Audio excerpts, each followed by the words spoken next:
Chapter 85, Spring's Call 3. My eyes had long adapted to the darkness, for my life had never known the light. When I reluctantly opened my drowsy eyes, the blood-drenched world I encountered gnawed at my heart.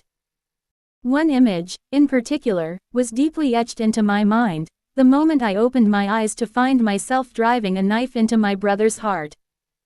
He was the brother who stood by me even when the rest of the family turned their backs, the one I considered my sole ally.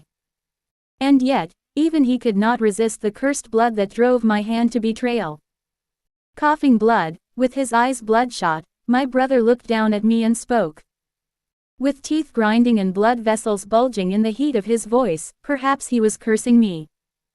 The words he spoke as the blood trailed from his mouth were, "Why did you come all the way to the Academy's research office when all functions are to stop until the snowstorm ends? You don't have to come to work, you know." Startled, Clevius quickly gathered his senses. He had nearly lost himself again to the hallucinations that occasionally surged through his mind. The weather is erratic, and it's best to stay in the dormitory as much as possible, isn't it? But, despite that, Assistant Professor Claire, you're here at work.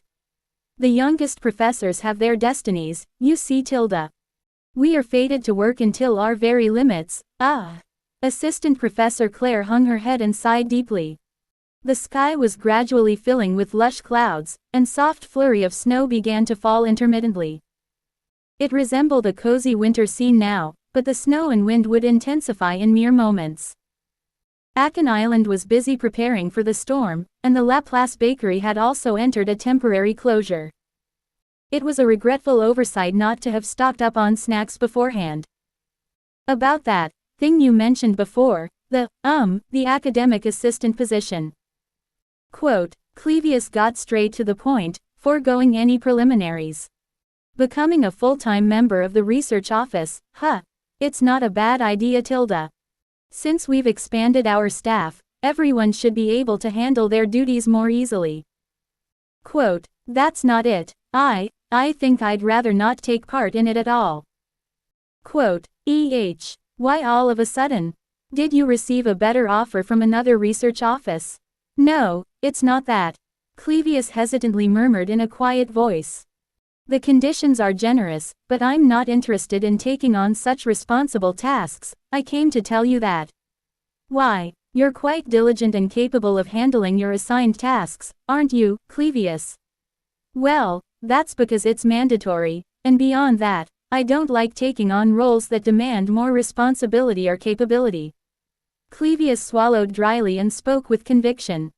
Whenever such duties were demanded of me, I've mostly lived through failures. Maybe I've finally gathered some wisdom from life. It's best to avoid starting certain things in the first place. It often turns out to be the right answer in the end. More often than not, I ended up being a burden to others. Stuttering, the haggard and gloomy appearance of Clevius was all too familiar.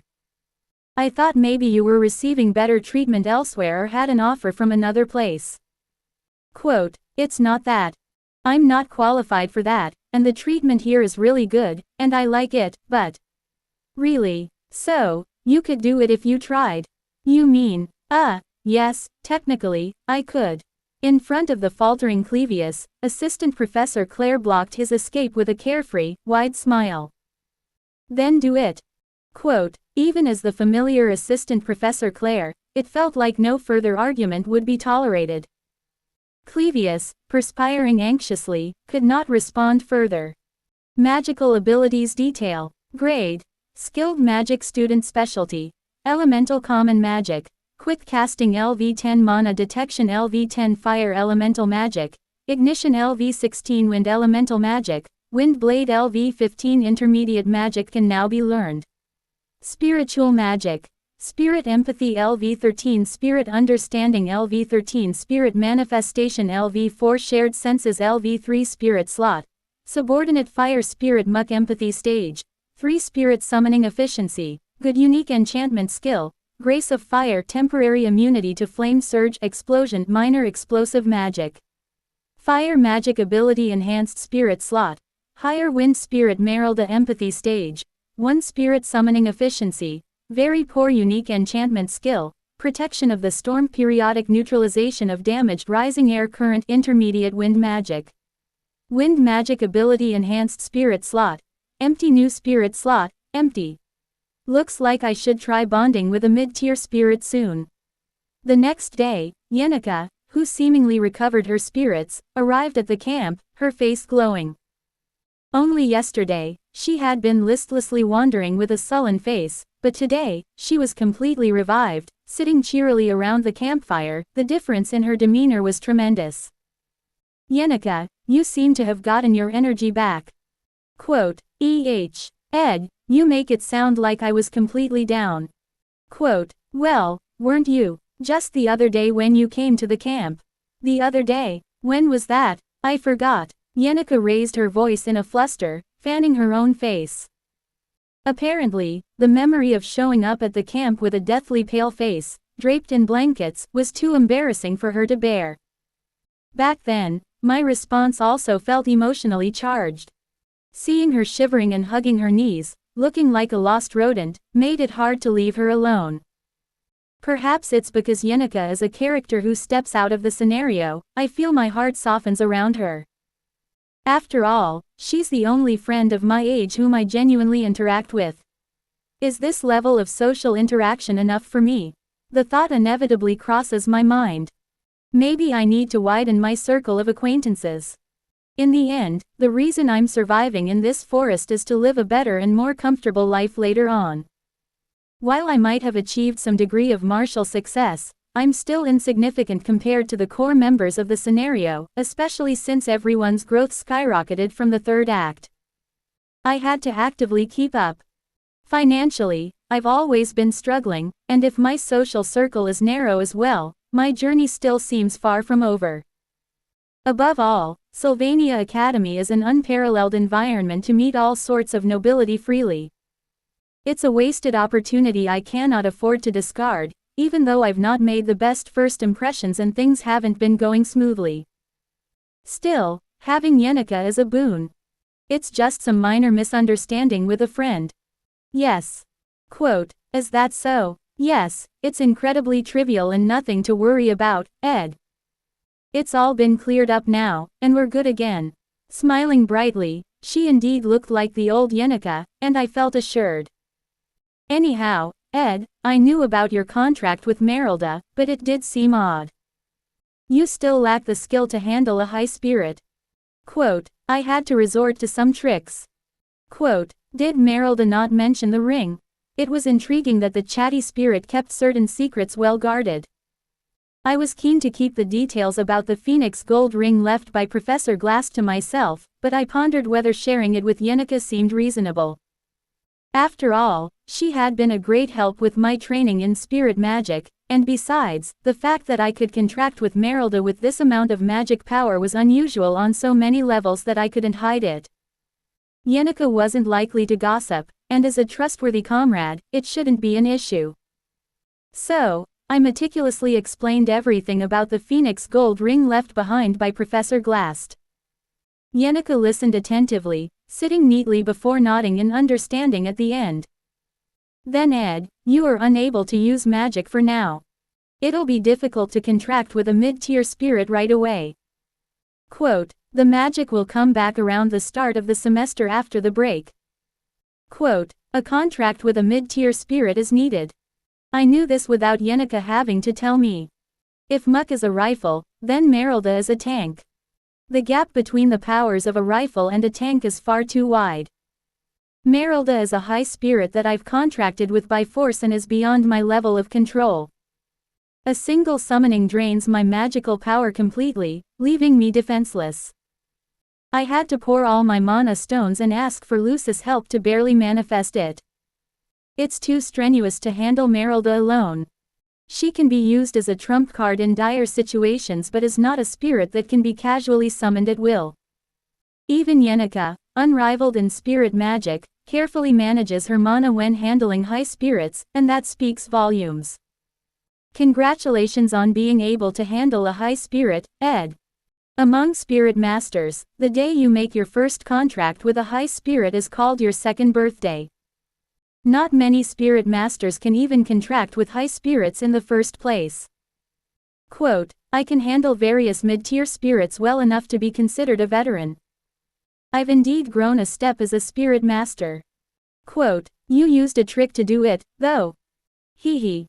Quote, her proud smile made me feel elated too, although I still have a long way to go before boasting. But Ed, as you know, high spirits can't be handled comfortably all the time, they're not a permanent asset. That's why contracting with a mid-tier spirit is essential. Low spirits are always on hand, mid-tier spirits are a trump card, and high spirits are the last resort. Most high spirit masters operate this way. Quote, so I need to have one or two mid-tier spirits that can be my core forces. Quote, right. You are sensitive to wind and fire elements, but it's good to contract with other element spirits too. When your magic returns, let's try it. I'll help. Quote, Yenica, bouncing excitedly, seemed delighted to talk about my growth. It felt truly gratifying to have her support. To do that, I need my magic power back first. Once the semester starts, I'll be in your debt again. Sorry for always taking up your time, you must be busy. Quote, no need to apologize, Ed. I'm doing it because I enjoy it. And it's not time to worry about me, is it? The snowstorm is coming. It seems you're preparing, at least. Quote, near the campfire, various hunting traps collected from around the forest were scattered about. Most were neatly organized and stored inside the cabins, but the ones needing maintenance were set aside. Neglecting to properly clean the teeth covered in blood or foreign matter can quickly deteriorate their condition. Unfortunately, due to time constraints, it looks like we won't be able to tidy them all up cleanly. The camp seemed to be preparing for winter as I looked around. Everything on the ground was securely tied and fastened with ropes. The cabins were reinforced with ropes and extra support was added with poles. The same went for the storage shed. The wooden shelter I first made upon entering this forest, which had become Luce's nap spot, also had windbreaks set up, but whether they will stand strong remains to be seen. If it gets blown away, it can't be helped. Once this storm passes, spring will come, and a new semester will start. The environment in this forest will improve too. Yenica declared before her tone seemed to deflate slightly, speaking rather timidly. Maybe, it would have been better to move into Dex's hall. It's too harsh to have to spend this winter out here. Don't worry. I'll be in the Soul Library during the storm. Quote, that facility in the underground lab. Yes. I've made a separate entrance. Well, it formed naturally, rather than me making it. It may be a bit claustrophobic underground, but at least there are no drafts. Don't worry too much. It seems like a good refuge. Quote, good to hear, but it might be boring. Locked up for a week. Quote, I'll dedicate myself to demonology training during that time. With all the materials and formulas secured, it might even be quite a tight schedule to get through them all. Quote, Quote, Ed, as always, you live your life diligently. You don't seem to waste any time. Quote, it's more accurate to say that I'm in an environment where I have to be diligent. And if we consider diligence, Yenica isn't exactly falling behind me. The envy and respect that come with being the top student in the grade are not to be taken lightly. Let's meet again after the snowstorm passes and the semester starts. We have to think about the joint combat practice, and there's the student council election too.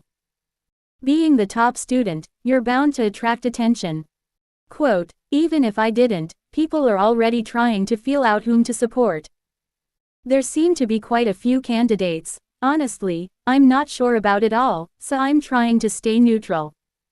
Quote, during the election season, Yenica, as top student, didn't really seek the limelight. By nature, rather than strongly endorsing someone, she respected all the candidates. By the way, Ed, your sister, she's running for student council president, isn't she? Yeah, that's right. She's got a bit of ambition, you could say. Quote, suddenly remembering something, Yenica inhaled sharply and asked me slowly, Ed, do you get along well with your sister? Get along, should I say we do? To be precise, I don't know. Tanya Rothtaylor is a villainous stepping stone that appears and exits in Act 3. As a character who will soon be written out of the script, she doesn't require excessive caution, but for now, she still merits some level of attention. Still, she is the first kin I met in this harsh world. Considering I've been excommunicated, it's hard to speak out, but she's still family, after all. Whether I like it or not, there's a high chance I'll have to face her for a lifetime, so I really do want to get along with her. She doesn't seem to hold as much ill will against me as I thought. After all, siblings don't always get along, right? That might be, indeed, sibling squabbles are quite common, I guess. Yeah. Whatever highs and lows we go through, deep down, I want to maintain a good relationship with her. Well, not to extreme extents, but I do care for her a lot. Quote, even though I haven't done much for her, considering my rather limited social circle, the existence of kin has significant meaning to me. I want to start treating her well now to maintain a harmonious relationship. It's like finding a kinship connection alone in a barren desert-like world. As the Rothtaylor family will fall into decline by the end of the scenario, Tanya will likely end up in the same boat as me. But Tanya seems like the type of girl who will struggle to survive without much fuss, so oddly enough, that brings me some peace of mind. So, you care a lot for her, it was just a typical sibling fight after all. Suddenly gripping the sleeve of my coat, Yenneker began to sweat profusely, turning pale. Ed, by the way, does Tanya like anything? Is there something she would enjoy as a gift? Maybe some kind of food? Quote. Yenneker asked me this out of the blue while tugging at my clothes. I looked intently at Yenneker and then spoke softly. What did you do to Tanya? Nothing at all. Yenneker isn't one for lying convincingly due to her honest nature.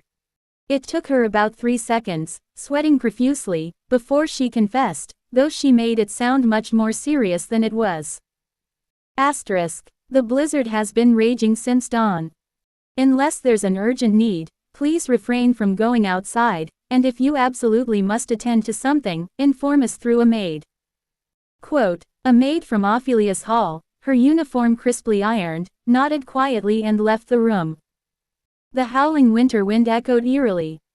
Occasionally the windows shook, and snowflakes hit the glass, melting away in the warmth of the room. Quietly lying on the excessively ornate, frilly bed, Clarice sighed deeply and sat in the private room of Ophelia's hall, looking into the dressing mirror. The tri-fold mirror was bigger than Clarice's frame, large enough to envelop Kylie's form entirely. She had let down her hair, and the brooch that maintained her illusory magic was put aside.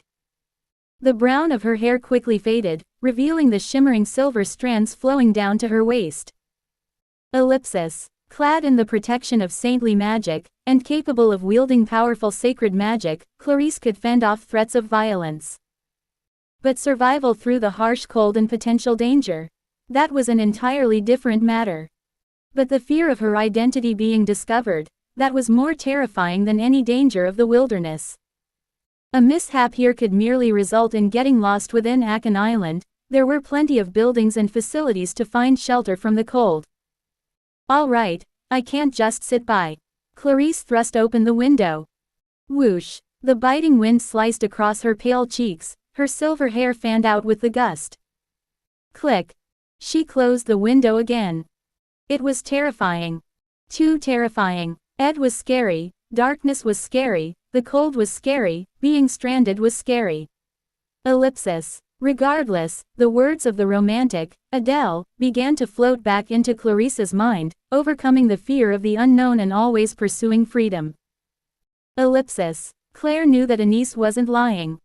Anise had confidently consulted her about testing Ed's mettle. I was never into that type of guy in the first place. Don't worry about it, Yenneker. Anise, too, began to assert herself with a trembling voice out of nowhere. He looks like a troublemaker from the start, arrogant, always grumbling, and living off his supposed superiority. Why would I follow someone like that? That's too harsh, Anise. You don't even know Ed well enough to say that. Well, what do you want me to do then? Anis retorted, then took a deep breath before slamming the table and standing up. I'm sorry for hitting on that guy without consulting you, sorry, Yenica. If you apologize so suddenly, I don't know what to do. Reacting this way makes it seem like Ed and I are, in that kind of relationship. Quote, Claire felt as if her soul was being drained. Was she really going to deny any relationship with Ed now? It seemed to Claire that Yenica had long crossed the point of mere friendship. Moreover, why did you do something I didn't ask for, Anis? Whether Ed is a good person or not, is for me to decide. Wait. Talking like this makes it seem again like Ed and I are in that kind of relationship. I didn't mean that. Yenica. You're too confused right now to think straight. Quote, Yenica continued to fret. Do you know how much I've been worrying? I couldn't even sleep at night. Anis is a precious friend, but should I feel betrayed like this? Am I even in a position to feel betrayed? I'm actually nothing, worrying over nothing. Don't worry, Yenica. To that man, you're quite special. Somewhere between friends and lovers for sure. From what I've observed, that's true. Quote, but saying that makes me unsure how to respond again. It's hot. Hot. Yenica, flushed to her limits, fanned her face while glancing back and forth between Anis and Claire. It wasn't the first time Yenica showed her bashfulness, but today was exceptionally intense. The directness of Anis's words was too much for the innately shy Yenica, making her wonder when the right time for progress was. Anyway, since you're saying it's a misunderstanding, then it must be a misunderstanding, right? Honestly, judging and evaluating Ed like that isn't right, but since it was intended for my sake, I can't be mad. Anyway, thanks for being honest, Anis. Yenica's clear declaration eased Claire's mind. It was unusual for Anis. Known for her flawless handling of tasks, it was surprising to see her causing discord with Yenica like this. But it was resolved, so it was just a misunderstanding. Claire laughed at herself for thinking Anis might have genuinely fallen for Ed. Yeah, Yenica. Quote, but Claire caught the real expression on Anis's face. Looking down, subtly blushing, Anis's response to Yenica's words made Claire acutely aware of the chill running down her skin. Anis. Quote, after the tea party, Yenica hastened towards the northern forest. She had been focusing on spirit sensitivity training and, consumed by the misunderstanding with Anis, hadn't visited Ed much. Intending to see Ed regularly, Yenica's lighter spirit led her to the northern forest. Claire, unaware of Ed's whereabouts, saw it as just another training session. She waved goodbye. Once alone with Anis, Claire softly called her name. Claire, can we not delve into details? If that's what you want, but, Anis, still. I have my reasons. Quote, what reasons? As they crossed the living hall, Claire asked quietly, and Anis, swallowing dryly, grasped Claire's collar with a desperate look. Introduce me to a guy. Quote, ellipsis quote. It seemed familiar, but this time, the request felt more earnest. Unfortunately, Claire had no experience in love either. That's a bit too much to ask. Is it? Quote, people's feelings don't just change easily, Anis. Quote, no, Claire. You don't understand. Feelings and emotions can be overlaid. Anis, saying this, looked directly at Claire, trembling. Don't look at me with those eyes, Claire. What eyes? I was just looking. Anis took several deep breaths. I'm sorry for lying to Yenica, but I didn't want to burden her emotionally. I can deal with my own feelings. It's just that I don't have any new connections yet. Take your time to explain. You're excited, Anis, and finding new connections isn't that easy. Is that so? Anis, you're busy, and you don't invest enough in others to become that special. Wait, is this the right time to say this? No, you're right, your words make sense. Anis grabbed Claire's shoulders and shook them a couple of times. Claire. Maybe the idea of having to date a man is just a societal expectation. Let's think more progressively. If it's about being special, Claire, will you go out with me? Please come to your senses, Anis. Think logically. You're usually calm. Just think it over, please. Quote, right, Claire. I shouldn't be swayed by such things. Quote, Anise, steadying her spinning vision, spoke clearly to Claire. Distance leads to emotional distance. Once this blizzard passes and the vacation ends, and the scholarship students move to their new posts, I won't have to face that man again.